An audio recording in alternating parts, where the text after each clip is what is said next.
მარსი ყოველთვის ასეთი მშრალი და უსიცოცხლო არ ყოფილა, როგორიც ახლა, რადგან ძველად იქ მდინარეები და ტბები იყო. ამის მიუხედავად ახალი კვლევის თანახმად შესაძლოა წითელ პლანეტაზე თხევადი წყლის ასეთ ბუნებრივ რეზერვუარებს იმაზე მცირეხნითი არსება, ვიდრე აქამდე მიიჩნეოდა.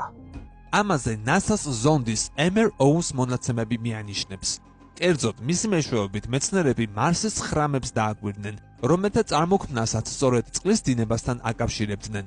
ავტორთა ჰიპოთეზის თანახმად კი არაა გამორიცხული, ისინი ყინულოვანი ნახშირორჟანგის აქტიურად აორთქლების შედეგად გაჩენილიყო.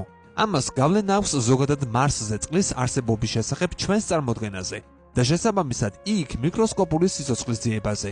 აცხადებენ სპეციალისტები, რომელთა თქმითაც ახალი კვლევის შედეგები ჩვენს მეზობელ ციურ სხეულზე სიცოცხლის კვალის მიღნების შანსს ამცირებს. მარსის ატმოსფეროს 95% სწორედ ნახშირორჟანგისგან შედგება. ზამთარში ამ პლანეტაზე ტემპერატურა -120 გრადუს ცელსიუსამდე ეცემა, რაც CO2-ის გასაყინად საკმარისია, თანაც ისე, რომ მან აირადიდან თხევად ფაზაში გადასვლის ეტაპი გამოტოვოს.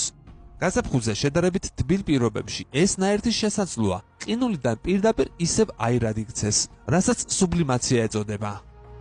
მარსზე არსებული დაბალი წნევის გამო ეს პროცესი იქ საკმაოდ ენერგიულია.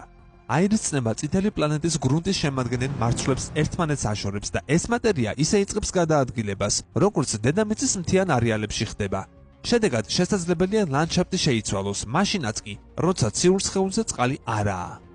აღსანიშნავია, რომ კვლევის ფარგლებში მეცნიერებმა ეს ჰიპოთეზა ლაბორატორიული ექსპერიმენტის დახმარებითაც გამოცადეს, რომელშიც მარსის პირობები იყო სიმულირებული.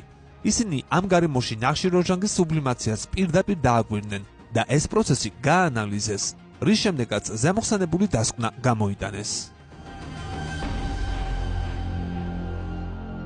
არ დაიძარო, გამოიწერე ჩვენი YouTube არხი, დაგვიჭირე მხარი.